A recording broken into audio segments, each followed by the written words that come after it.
Chronic diseases that are killing people in Africa. I think of the guinea worm. Ebola. Malaria. AIDS. Smallpox. Polio. West Nile disease. The common cold. Ebola. Malaria. Ebola.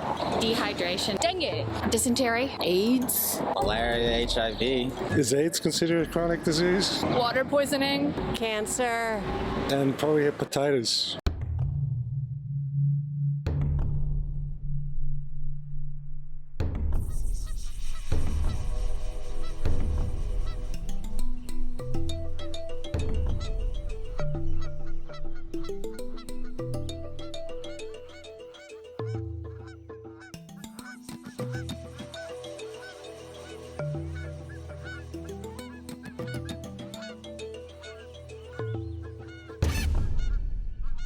We know areas where we could make a difference. We know what to do, and we've just got to do it.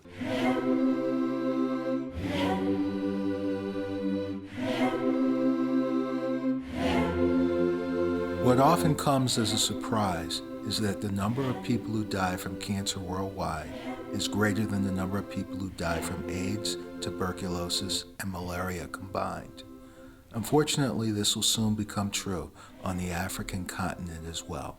Nos modes de vie ont changé et ça tout le monde l'a constaté. Les plus anciens te diront à Dakar on marchait du centre-ville jusqu'à tel quartier. Maintenant ça n'existe plus, tout est véhiculé. Many of our habits in terms of eating and in terms of lack of physical activity and then the obesity that comes from it are spreading into Africa. With the industries, you have a lot of chemicals, and there are many chemicals which are known to cause cancer. So the impact of this is that the incidence of cancers will increase. We don't know how many people die from cancer in Africa because in very few countries in Africa is a medically certified cause of death scheme. Knowing the reasons for and the exact number and types of cancer cases may seem unnecessary. Shouldn't it just be about saving lives? The problem is that, according to those making the case for cancer in Africa, without the data, they are unable to sway the policymakers. They think cancer is a foreign disease, does not exist here. Assuming that policymakers do make the right decisions, there are many hurdles. Here's the first one. No, we do not have enough oncologists in Kenya. We have only just about 8 oncologists in this country, in a country of about 43 million people. Yes, just 8. Uganda's current population is about 34 million. And if you can count the number of trained oncologists in the Philippines. It is clear that there are too few oncologists in Africa. The question is, how do you train enough of them quickly? But if you take nurses, you take technicians, you take doctors out of their country to train them in a high-resource country, our experience is a large majority do not go back to their own country. Which is why we have set up our program here locally. It's a lot of work, as I said to you earlier, it's an awful lot of work to do this, and it's expensive. I believe that we ought to have institutes of training in each of the continents that are housing the low-to-income countries. So in South America, have one, in Africa, in Asia.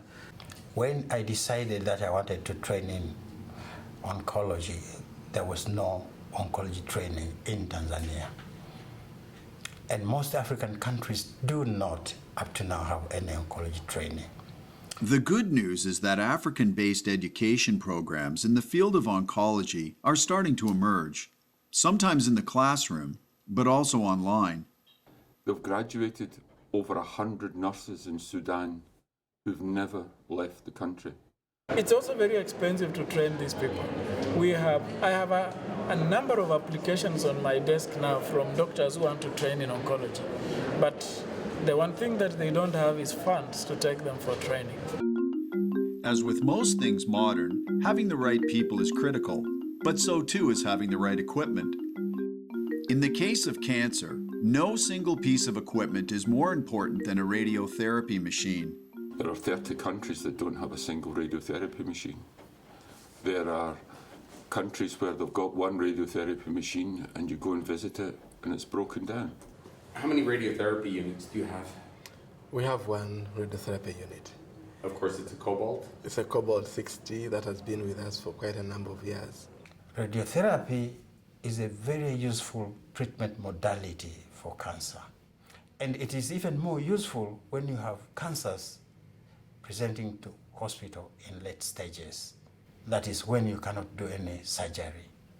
So not having radiotherapy means that patients are suffering very much because of pain and other symptoms due to the cancers. It's lack of radiation equipment. That is top on the list. Because of a long queue in our national hospital in Nairobi, patients are booked 2 years later for radiotherapy, and a few of them have been called to come for their appointment only to be told by the family that the patient passed on a long time ago. Actually, radiotherapy should be in every region actually, because a lot of people are coming from one country. And that's the problem. If at all the regions have kind of radiotherapy or chemotherapy, people coming to the surrounding have been few. So in terms of the radiation, certainly I was there in Nairobi several years ago when we were doing an evaluation. Patients would come on with a CAT scan and get an immediate evaluation. But then it would be up to 4 to 6 months before they would come back and get treatment. Their treatment then was based on the original CAT scan rather than the new one. In a continent of 55 countries, is it acceptable that 30 of them have no radiotherapy units? Is it right that some patients have to wait 2 years? And does it make sense that countries that do have machines only have a single outdated cobalt machine? The need for radiotherapy is great and urgent. The problem is there does not seem to be the political urgency to fund new machines. Yeah, so initially we were expecting a donation from the IAEA, and Peter and Patrick Laura and Johnston went to Vienna, and the IAEA said they needed a letter from the government indicating that this machine would be donated to Moi when it arrived in the country. And so the minister wrote that letter, and that effort just ended like that. So eventually we engaged the whole story with the IAEA again, and so we came up with this cost-sharing agreement where the IAEA would help procure the equipment, and then we pay 75% of the price of the equipment. So the IAEA did their part. They procured they secured the equipment, and we were supposed to send them 75% of the cost, which was coming to about 1.8 million euros. Up to now, the government has not released the funds. In a perfect world, every African who developed cancer would have odds in their favor. They would have the opportunity of receiving treatment and hopefully a cure. As we are discovering, the reality in Africa is far different. Between 90 and 100% of women with breast cancer in Africa presented with stage 3 or stage 4 disease, advanced disease or metastatic disease, where cure is not an option and you've got to treat the symptoms and provide palliation. Because the majority of people all over Africa, 50% of Africans never see a health worker. Now, if you go to a conference, the doctors speak as if everybody goes to the hospital, and they don't. And people forget about the other people, and that's what really worries me. But in cancer in particular, less than 5% actually reach cancer therapy. And so 95% of them are going to die in the villages, usually without any pain control. One way of really improving the quality of life, if one can't really treat or cure the disease, is definitely to try to alleviate the pain. Human Rights Watch say that doctors who don't treat pain when they know how to do it and they have the drugs are the same as torturers. C'est indéniable, les gens meurent dans la douleur parce que s'il n'y a pas de morphine, il n'y a pas de morphine.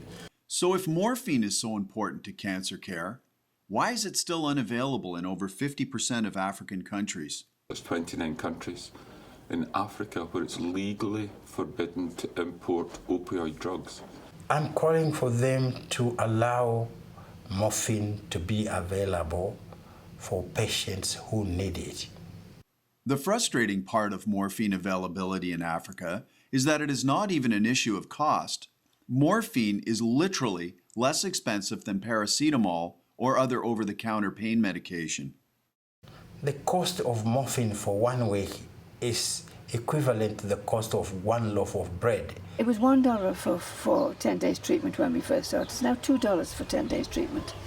We don't make money from the manufacture of it, and we don't want to make money from it, because if we do, the price will go up, and that will stop palliative care throughout the whole of Africa. When we came in first, we made it at the kitchen sink. It's easier than making a cake or anything else, okay? Very easy to make. If oral liquid morphine is so effective, affordable, and easy to manufacture, why is there such resistance to it in Africa? When we prescribed it for a patient, the next day we find the patient has stopped taking it and say, oh, because the other person said I shouldn't take it, it is reserved for the end, I'll get addicted. We see it even in medical personnel. When you give them, they say, oh no, don't give me, I'm going to get addicted. But the attitude changes when people use it and then find that these things they anticipate don't really happen. Exactly, yeah. Because of the low dose concentration that we have in the liquid, it is so low that it won't give you a high. It will only take away the pain. The data is clear. Africa is by far the world's lowest consumer of morphine for medical purposes. In terms of per capita morphine consumption, we are the lowest. I think we consume less than 1% of the morphine in the world. Are African policymakers listening? Do they understand the importance of palliative care? For years, they clearly did not. But recently, with the efforts of civil society and the international community, they seem to be realizing that they have been ignoring a fundamental phase of the cancer journey. What has happened to support what we are all working towards is the passing of the World Health Assembly Resolution on Palliative Care in 2014, which calls upon all governments to ensure that palliative care is part and parcel of their national health system. One of those civil society advocates is a woman who some call palliative care's Mama Africa. Her passion and her organization's work have helped thousands to live their final days in dignity, pain-free, and surrounded by the love and compassion so important to us all. The idea was to form an organization that would try and bring palliative care throughout Africa in an affordable way. So we've now treated 27,000 patients on our program, and at least 25,000 of those have been on oral morphine. There's been no diversion and no addiction registered since we started, and it's used in the home. But they keep it in the home, the patient is taught how to use it, the relatives are told how to use it, they get an extra dose if they get breakthrough pain, and it's working perfectly. Hospice Africa Uganda, the Kampala-based organization founded by Anne Merriman, does more than offer palliative care to their patients. To ensure the model is replicated throughout the continent, they have set up a series of classes for Africa's caregivers. The number of people who are wanting to train in palliative care is a lot, but unfortunately, up to about 60% of them, although we admit them, are not able to raise fees. Fortunately, many medical professionals are realizing the importance of palliative care and joining its ranks.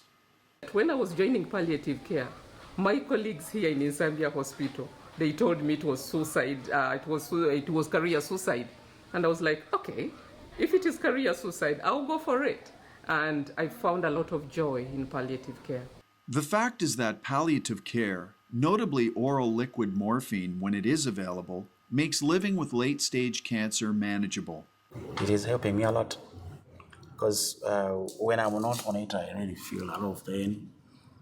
When I have it, I function well. And I went to this particular patient to see her, and then the daughter started crying and said, please don't see my mother, she hasn't reached that extent. You can't interact with a patient who is in pain, and I'm not sure whether there is any relative who would like to see his own relative or her own relative groaning in pain. It is, however, important to remember that palliative care is so much more than pain control. Patients and their families depend on palliative caregivers to give them holistic support. Love and compassion do indeed go a long way. The care you give to a patient and their family, when the patient dies, family members used to come back and thank, and come and thank us that thank you very much. You were there for us. And I think that is one of the most rewarding things for me. When a patient has passed on, but family members then come back and thank us. So we're going to visit Jovia. She's 20 years of age. She has full-blown HIV/AIDS and cervical cancer. She's become really ill in the last month. She's very near end of life. So hospice has been visiting her very regularly to make sure that she's comfortable and peaceful and that she has enough morphine and food and money for supplies. So we're here today with Nurse Rose Light, who is her main carer, and to check on her. Yeah, my grandmother. Your grandmother was named Jovia. Yeah. And you were born here in Kampala. Yeah. There's a lot of dust, fake houses, a lot of diseases, everything. So, but me, I love Kampala because I grown up from Kampala. How old are you? Me? Now. 29. 29. Yeah. And how old's your daughter? Now she's becoming 14. 14. Me? Yeah, I have. What kind of cancer do you have? I don't know exactly. Maybe I say cervix. Cervix cancer? Yeah. You're taking morphine? Yeah, I'm taking morphine. If it's good, before getting over, the pain before getting over, I call my friend here. They bring for me some. Yeah, I don't want to miss life, my dear. I don't want to miss everything. You people, I don't want to miss you. I want to stay here looking after my child. I went to do some works because I'm still young. Yeah. Not even to look after him.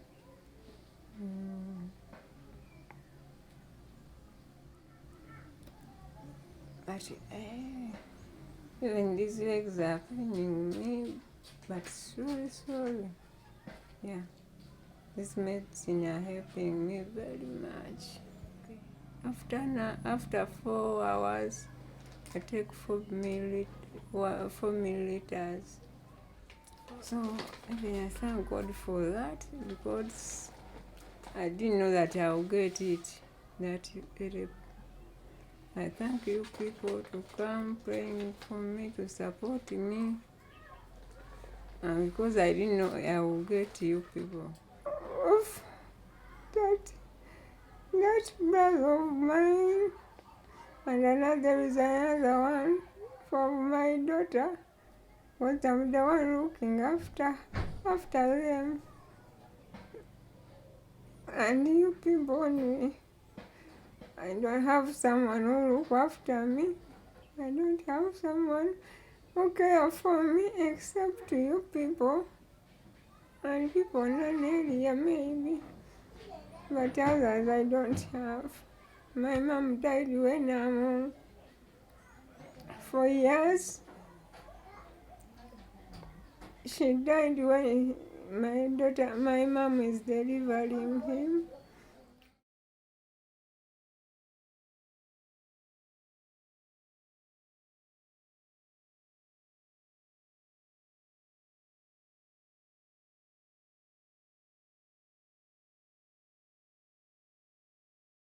Morphine is just one of the many drugs that are critical to the care of cancer patients.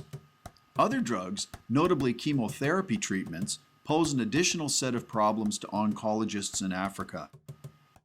Nobody can afford those treatments because most of our patients pay their treatments cash. We do not have good insurance schemes covering our patients. But what we've seen now, and what we've, particularly with the help of Pfizer, who's been extraordinary, is that they've allowed us to use some monies to buy generic drugs that we can get from other sources. And so you can treat someone with a non-Hodgkin's lymphoma with CHOP, for $400 or $500 total care. And $400 or $500 barely gets you into the door of most hospitals, let alone the treatment. Some African countries do have a steady supply of medicine. Other countries, however, still have frequent shortages. And do you have enough drugs? I don't know. Not every day we have all enough drugs like antibiotics. We have a shortage of antibiotics. We have a shortage of chemotherapy, both IV and the tablets.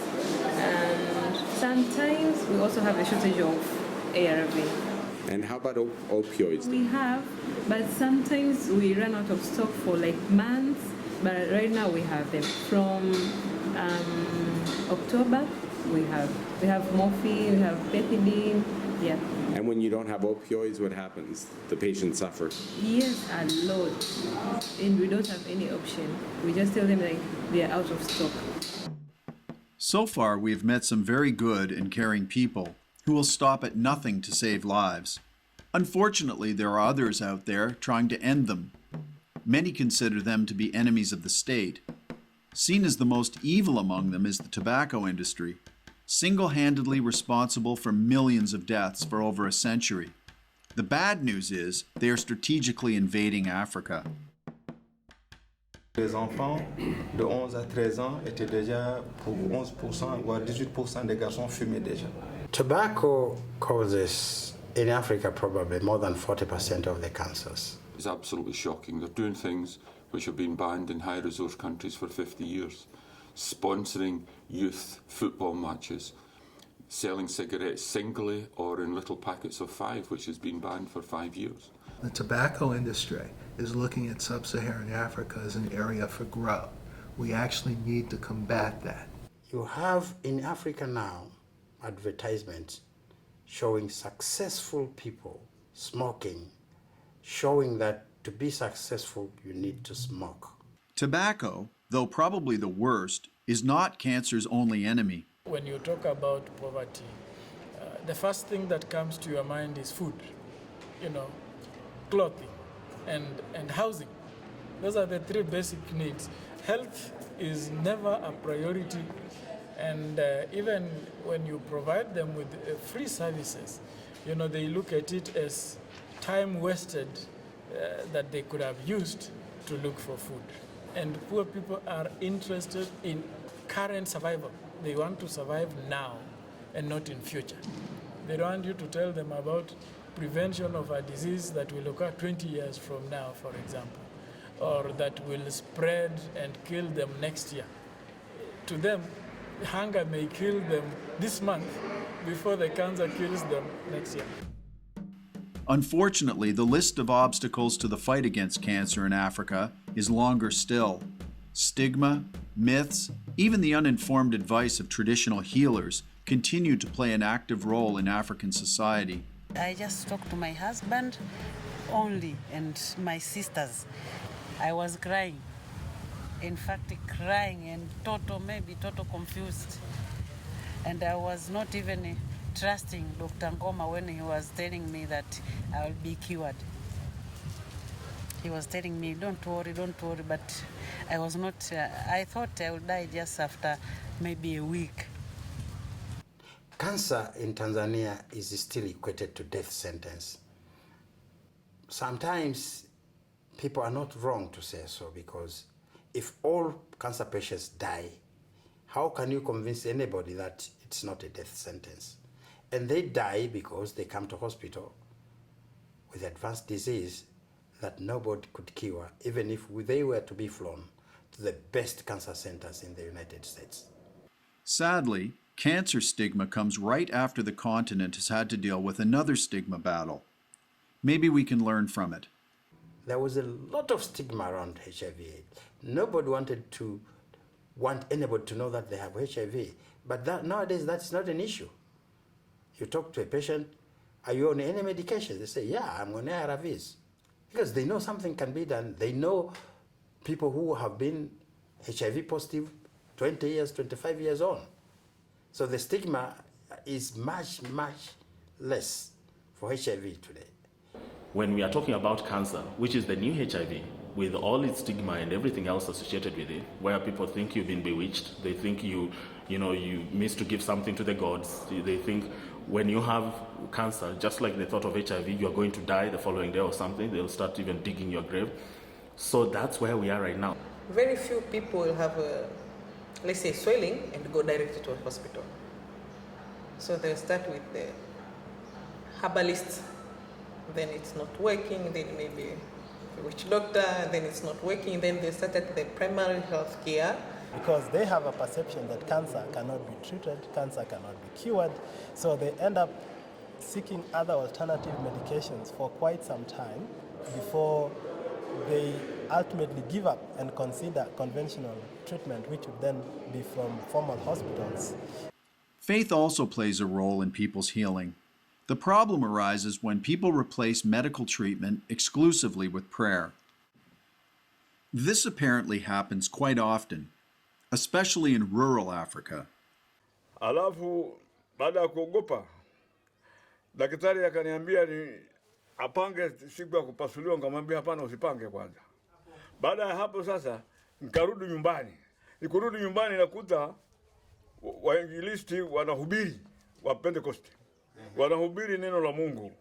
Sasa nikawaambia mimi nina shida, ninatoka KSMC. Nimeambiwa nina kansa ya kibofu. Wakaniambia sasa ungoje tumalize kazi alafu tutaingilia habari yako. Sasa walipomaliza kazi yao wakaniita, tukaingia ndani ya nyumba yangu kuniombea. Nikaombewa, wakaniambia kansa yako Mungu ameiponyesha. Umeiponyesha. Sasa sasa familia yangu ikasema pamoja na kuambiwa umeponyeshwa, lakini sasa tutafute dawa. Tukatafuta dawa. Maoni yangu ni uombewe na upate na dawa, unapata kupona upesi. Ni kumuomba Mungu, umuombe Mungu tena uende hospitali upate dawa. Mimi ndio nimepona kwa namna hiyo. Ni Mungu amenisaidia, ameniponyesha na dawa tena nikaongezea, nikapona vizuri. Another way, some say the best way to reduce cancer and all of its consequences, is to prevent it. In the context of Africa, can cancer be prevented? And if so, how should we do it? The commonest cancers in Africa, liver cancer. We can vaccinate against hepatitis B. Someday we'll have a vaccine against hepatitis C. Cancer of the cervix and its association with HPV, which we've now got a vaccine. We vaccinate young girls. But as you saw in the ward round, I was asking about what is the cause of this cancer. Can we vaccinate the family members? Can we avoid the causes of cancer, like liver cancer? Can we talk about alcohol to the family members? Can we talk about grain storage and aflatoxins? And then vaccinate against hepatitis B, so that eventually we can prevent these cancers. I suggest them to have that vaccination, because if you are not having that vaccination, that is very difficult, because it is something which can be very painful. Imagine I was sick for 5 years. And the third commonest cancer is Kaposi's sarcoma. It might be the most frequent cancer in numerical terms in Africa, according to some surveys. And Kaposi's sarcoma linked strongly with HIV/AIDS, which now, thanks to some magnificent projects such as the PEPFAR project, they're bringing the HIV/AIDS under some sort of control, and we're making progress, and someday we'll have a vaccine against HIV. That would eliminate half the cancer in Africa through that prevention. And then in 20, 30 years' time, we're going to see the epidemic of cancer caused by smoking, because there's a 40-year delay between a big change in tobacco usage in a population and the big change in cancer as a cause of that. So we've really got to start working at that, because underlying everything, that's going to be driving the big increase that we're going to expect in cancer in Africa and other low-resource countries.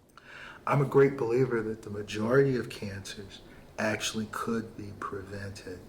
And I think that if we had really very good prevention programs, we could actually see a dramatic downturn in cancer incidence within the next 20 to 25 years. The type of prevention described so far is known as primary prevention. It aims to prevent injury or disease, in this case cancer, before it even occurs. There's another type of prevention that could actually help Africa much more in the short term. Secondary prevention reduces existing disease by detecting and treating it as soon as possible. Sadly, secondary prevention is far from perfect throughout Africa. Just gaining access to the healthcare system is a challenge. Access to health care still remains a big problem, not just in this region, but in the country and in Africa as a whole. People still cannot access health care. We have been going out in the communities and sensitizing people and raising awareness on cancer. And so people are aware, but they lack the ability to reach the hospital whenever they have the symptoms. So it is purely an issue of access. For example, if someone has to travel 1,000 kilometers to here, the transport might not be adequate for them. And when they get here, the subsistence might be a challenge. So many of them decide to stay that side until when they die. So the stories are almost identical each time.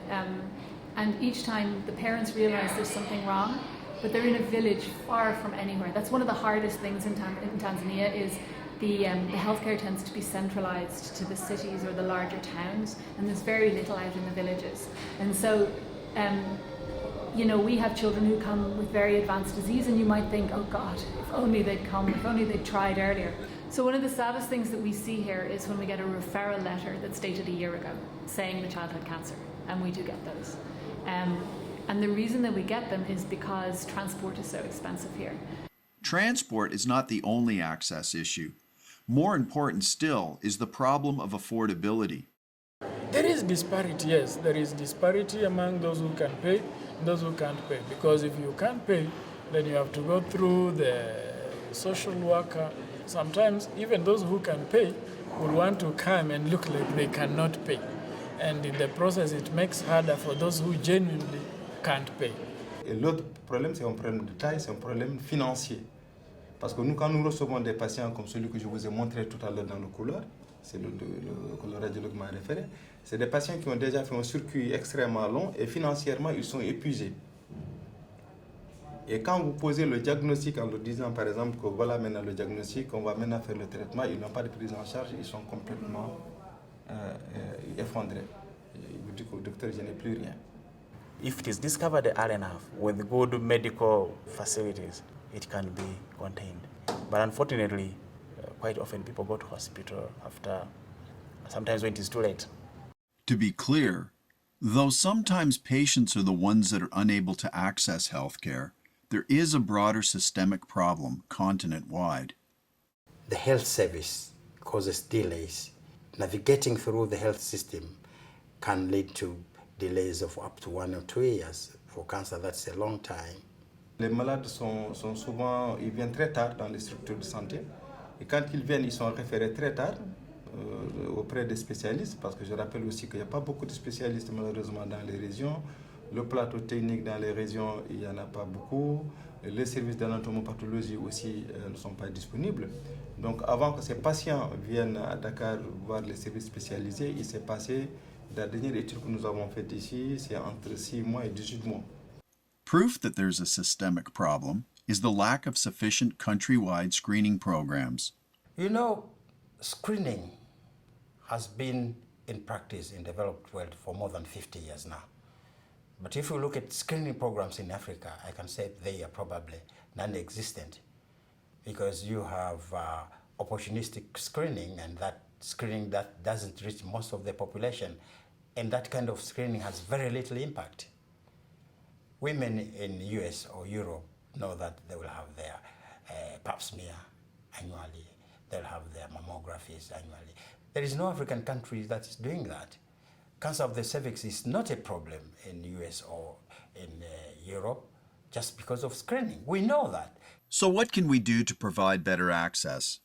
Professor Ngoma and his family decided to fund and build a local hospital in their birth village far, far away. So how long have you been working on this hospital? I've been working with this hospital for the last 2.5 years, almost 3 years. How much have you spent so far? In Tanzanian shillings or in dollars, if I convert it to dollars, it's about 800,000. Yeah, 800,000 US dollars. And who has put the money up? The family, and of course bank loans. So you're indebted, you're leveraged for the hospital? Yes. And how much money do you need to complete it, do you think, approximately? If you think of having like even a second-hand CT scan, you are talking of 300,000 US dollars. And so you need about $2 million. Yeah, to be able to. The building is less expensive than the equipment. Yeah. So would you also accept used equipment? That is the whole idea. That's the whole idea.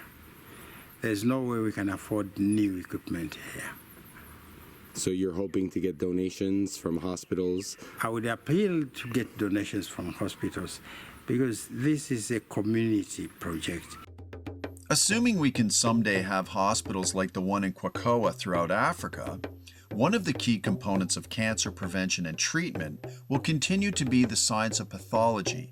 And though Africa does have some pathology services, they are still far from ideal.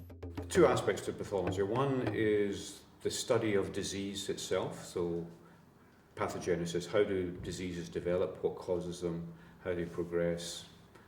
Second aspect, which is related to that, is, if you like, the clinical aspects of pathology. So it's to do with what the diagnosis is, how do you identify the patient's illness. We heavily depend on pathology reports and radiology reports to make a diagnosis, to do follow-up, to assess response. So if we do not get quality in each of these steps, then we are either misled and we make wrong decisions, which sometimes affects the care for patients. We had this terrible case of a woman in a good centre in Africa who, aged 35, had problems with her breast and had a bilateral mastectomy. 6 weeks later, the pathology report came back saying that she had tuberculosis. Now the question becomes, who should be doing all this? Who should be thinking about legislating, funding, or implementing solutions to Africa's growing cancer challenge? You can never do it alone. Nobody can do it alone. The Uganda Cancer Institute here was founded in 1967 through collaboration between Makerere University and the National Cancer Institute in Bethesda in the United States. I think out there are people who are ready to help us, but we need to help ourselves first, yeah, and let them see that we are serious. We all go over there thinking that we're going to teach them, that we're going to impart our wisdom to them, and it's you're only over there for a few minutes before you realize this is ridiculous. It's them who have changed our lives. They have made a difference in terms of how we look at things. And they're so appreciative for whatever effort we do, but when we come back, we realize that there's so much that we need to do. And I think that's when you get that, when you drink that water, when you feel that fire in your belly, you can't but help to do something. So I think our charge is to try to get senior leadership, whether it's the universities to get involved, commit over long runs, realizing that this is an opportunity to do collaboration so that they don't need to own all of it, which can be too much, but they can own a sliver of it and take great pride in that. For this kind of collaboration to sustain this duration, you need mutual respect. So you need to have people who are ready to respect each other and who are ready to pursue a symbiotic relationship. If collaboration between institutions, both within Africa and with international partners, is such a viable solution, why aren't there more of them? You've tapped onto something that's very important. How do we get more partners, and how do we replicate what we're doing in ANPATH? There's got to be a realization that this is a long-term investment, that this is not something that you can see a return on investment in a year or two. And if you're in it for the long run, then there's a trust that builds up on both sides. If you're in it just to do a project or to write a paper, not a lot of trust is going to come in through that. So there is an amazing amount of young people who are enthused about global health. This generation is very keen to do global health. They're willing to do. They don't care as much about the money as they do about trying to make a difference. And so I think we should be able to capitalize on that. And it's the senior folks who may have control some of the purse strings at the university or at the cancer centers that they can help support these efforts. Yeah, I have not voiced it publicly. I do think that there are other organizations that I think can particularly help out and use their bully pulpits to make a difference. But I think many of the organizations that are involved, I think, are think more about doing international conferences and lectureships. And what we really need to do, if we're going to have an impact, is that we need a sustained support, recognizing it's going to take 10 to 15 years, but it begins with us using our skill set of improving education and mentoring. Having flying a person from Uganda to Chicago for a meeting for a few days helps build a relationship for a few moments, but it really is like having a bucket of water and putting your finger in and pulling it out and seeing what the impact is. The real impact is for us to go to that country, to be there, to listen to them. Don't offer advice, just listen, see what problems they have, and help them develop their solutions. It's the old Peace Corps model in terms of if you can give them a fish, they're not hungry for a day, but if you teach them to fish, they're not hungry for a lifetime. This world is not an island. We all need each other. So we have to support each other to make sure that we get there. And I'm sure if we can support each other and we get there, we'll celebrate together. So we can solve our African problems, but we need the Western world to come and support us as well. So far, we've looked at the more commonly known aspects of cancer control, namely prevention, access, or early diagnosis. There's another aspect to cancer, a critical one that is less known to the general public. If you don't have data, it's difficult to make meaningful decisions. If I go to the Minister of Health and say to the Minister, cancer is a problem in Tanzania, he will say to me, but malaria is a problem, HIV is a problem. So I need to have local data and reliable data. So you'll notice that in the next few years, cancer will actually probably be number one cause of mortality in most of these sub-Saharan African countries. And I think the reason why we don't see these numbers being mentioned correctly is because we don't even have registries in most of these sub-Saharan African countries. The overwhelming need just now is the third point, and we need national, medically certified cause of death schemes.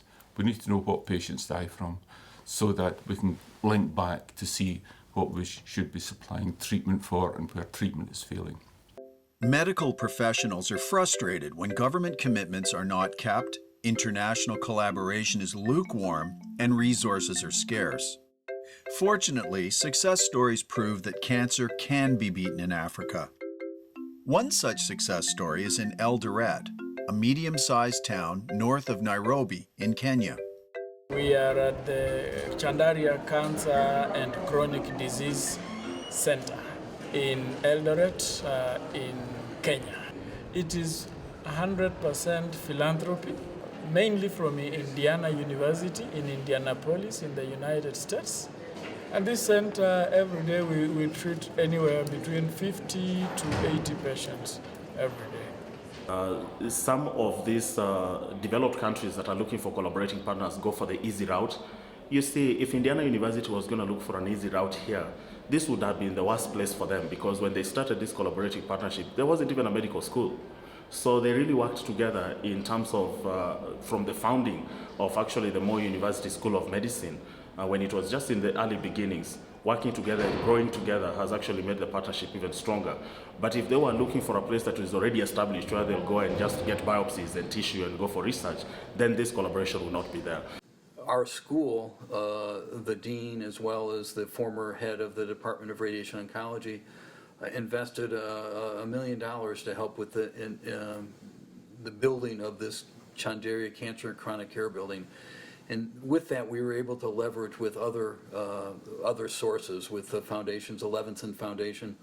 Pfizer has been incredibly generous to us in terms of giving us the support to build our program, to help us see that that we have the ability of building up a cancer program which is worth the investment. And eventually they're doing it, I think, out of the really the true kindness of their heart. This is social responsibility on the basis of the companies. You need this willingness to sacrifice in order to bring about these things. These are not things that will come around just by working from 8 to 5 and going home. No, it involves working before 8 and working after 5. To better understand the extraordinary leap that Eldoret has made in just 10 years, it's worth looking at the seed that started it all. So this corridor is where we provided oncology services for over 10 years, just down here. And it's from here that we moved to the new beautiful structure that you are seeing. There was no space, and all the chemotherapy was given here, all the IV lines were given from here. And it was very hard, you know. When it rained, we gave it in the floods. When it was dusty, we still worked. And all those enthusiastic people you are seeing working are working right from here for all these years. Who is going to pay for all this? Foreign institutions cannot finance the African fight against cancer alone. What Africa needs is a funding partnership that includes international partners and each and every African government. If I had the 30-second elevator pitch with the Minister of Finance, I would try to make the argument that this is a good short and long-term investment in your economy, that having a larger, healthier population in the long run is clearly best for the economy. There was, among the African countries, an Abuja declaration which made governments commit themselves that they will allocate 15% of their budget to the health. But it's only 1 or 2 countries which can do that.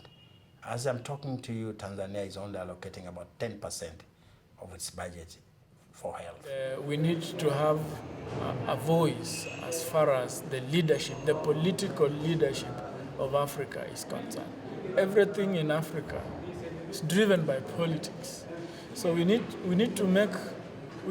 to see how we can get our agenda on the desk of politicians. As bad as not obtaining funds is dealing with officials and VIPs who choose to place their own interests over those of other citizens. Il y a un magistrat, un médecin, un ministre, la femme d'un médecin, la femme d'un ministre, etc. On nous dit, est-ce que vous pouvez nous évaluer pour une évacuation en France ou une évacuation en Tunisie pour voilà un sarcome, voilà des parties molles ou un sein, et que tu évalues et que eux, ils vont prendre dans le budget de l'État pour envoyer une personne, 30 à 40 millions. Ben ça pose problème. Ça, c'est un problème philosophique, un problème politique extrêmement grave, puisqu'on ne met pas les gens au même niveau. Pendant ce temps-là, les gens, ils sont là, qui viennent des régions, qui passent la nuit dans la cour de l'hôpital, qui n'ont même pas les moyens du petit protocole de chimiothérapie pour se faire aider, qui vont courir à gauche et à droite. It's because those who make decisions have the opportunity to send their friends and relatives out of this country. And that's where I'm saying, way back in the 70s, I said I will not send anybody outside. We have the expertise here. Ultimately, Africa faces the same choices as the rest of the world to decide which priorities matter most. I think we were expecting funds last year, but from what I was told, there were other pressing problems in government which came up, and the funds were diverted to that need. Look here, if every African country has a national airline, flag carrier, and the airlines fly, and it is possible, why can't that be possible? It is possible. Je suis fâché pour X raisons. Ben, écoutez, dans ce pays, quand on voit qu'on fasse des monuments à 16 milliards, alors qu'un centre anticancéreux avec tout ce qu'il faut, les équipements et tout, a été évalué à 16 milliards. Voilà. If you allocate 50% on military, why can't you allocate 10%, 15% on health? Because you need a health nation for any kind of development. Pendant ce temps-là, ben, écoutez, nous, on n'a même pas de fauteuil pour que nos malades puissent faire la chimiothérapie. Tu vois, des malades qui attendent au soleil pour pouvoir, vous allez voir vous-même, la salle où on fait la chimiothérapie, c'est invivable, c'est inhumain. C'est inhumain. Et pourtant, les autorités sanitaires sont venues, ils ont vu. Voilà. Est-ce que nous, en ce moment-là, on dit on s'arrête, on ne fait plus rien, on n'est pas content? Non. Nous avons des malades qui viennent tous les jours que nous suivons, des malades que nous avons opérés, qui doivent faire la chimio, qui doivent, etc. On ne peut pas s'arrêter. Voilà, donc, et quand on intervient à la télé, quand on intervient à la radio, etc., l'autorité dit qu'on nous, on critique, que c'est trop, etc., etc. Voilà. Et ça fait mal. Ça fait mal. Let's close our journey through the unique continent of Africa with a reality check. Let's see if people who fight cancer in Africa daily are confident that they can stop the disease from swelling to the magnitude that so many fear. Opinions are divided. On the continent of Africa today, I would put the problem of cancer on a scale of 1 to 2, if 10 is perfect. We have a lot of problems. And one of the reasons is cancer is still not in the health agenda of most ministries of health in Africa. We have difficulty defining the full cancer problem. When I say difficulty defining the full cancer problem, what I mean is the cancer problem in Africa may actually be worse than what we are saying. I think we need to be realistic about where we are, and we know where we are. It's not going to change overnight. I'm very sure about that. So I need to be realistic. I mean, I live here, I work in many African countries. I know exactly what is the situation. So obviously from a survival rate of 5% or 0% in different forms of cancer, we will not see a massive improvement to 80% or 90% like in the Western countries. But I think if we take it step by step, we will be able to see a difference in the lives of patients with cancer. So Felix is a little boy who came to us. So he came in July last year, and Felix had a kidney tumor called a Wilms tumor. It was in his left side. But when we did the ultrasound, I wasn't here at the time, so it was the Tanzanian doctors who figured this all out. Basically, he had a tumor in his kidney which had left his kidney, gone through his vessels all the way up through his liver and into his heart. And he had like a fist-sized tumor in his heart. And I would say even a year ago, we wouldn't have been able to cure this boy. But there's a recently returned team of cardiothoracic surgeons who've just come back from 5 years training overseas. And what we did was we gave him his chemotherapy to shrink everything down. And then we have a fantastic group of local surgeons here, general surgeons, who do the pediatric oncology surgery for us. We also have a visiting expert who comes once a year who's an oncology surgeon from Ireland. And that team of Professor Martin from Ireland and Dr. Zaitouni and her team from here teamed up with the cardiothoracic surgeons. So in one sitting, this little boy has his belly opened and his chest opened, put on bypass. Here in Dar es Salaam, here in Mwimbili, they took the tumour out of his kidney, or they took out his kidney actually, and they took the tumour as much as they could out of the vessels. Then they opened his heart and took the tumour out of his heart. And then they closed him all up.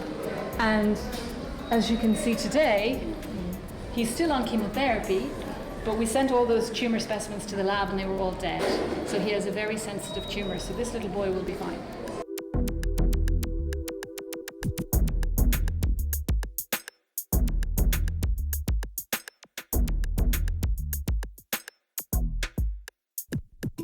The current situation regarding cancer in Africa is quite deplorable. The situation is bound to get worse as the population grows and ages and cancer risk factors imported from high-resource countries begin to have their effect. Radical solutions are necessary. The status quo is not an option. I, Peter Boyle, along with a long list of distinguished cancer specialists, call on African governments, foreign governments and international organisations to address this challenge with specific, coordinated actions. First of all, we need to train more oncologists and health professionals and provide the necessary infrastructure which is urgently needed to identify and treat patients. 2. The drugs and equipment necessary to treat patients with cancer must be made available. We need to deliver, install and maintain adequate numbers of radiotherapy machines in each country, including linear accelerators. 3. Opioids must be available for controlling the pain of patients with terminal cancers and other diseases. International agencies such as the International Narcotics Board should make this a priority activity and come to agreements with governments of countries where these are not currently available. 4. Since half of cancer in Africa is currently caused by chronic infection, relevant vaccination programs must be funded and implemented continent-wide. 5. Information campaigns to wipe out stigma and misinformation must be conceived and disseminated. 6. We must stop at nothing to improve access to healthcare and pathological services. 7. We call upon high-quality cancer institutions all over the world to establish collaboration ventures with African cancer institutes and public health services. And finally, we call upon international philanthropy to help fund these activities and efforts. This is a call to African governments, but also to the many foreign governments and international organisations who are distancing themselves from the crisis. Reports with idealised solutions are very well, but that time has passed. The necessity now is for coordinated and sustainable action. As with cancers everywhere, African cancers deserve to be prevented, to be treated, to be cured and to be palliated. If we don't do it now, immediately, it will be too late and Africa's cancer crisis will continue to grow out of control. If you care, act now. Global society cannot once again react too slowly to an African health crisis.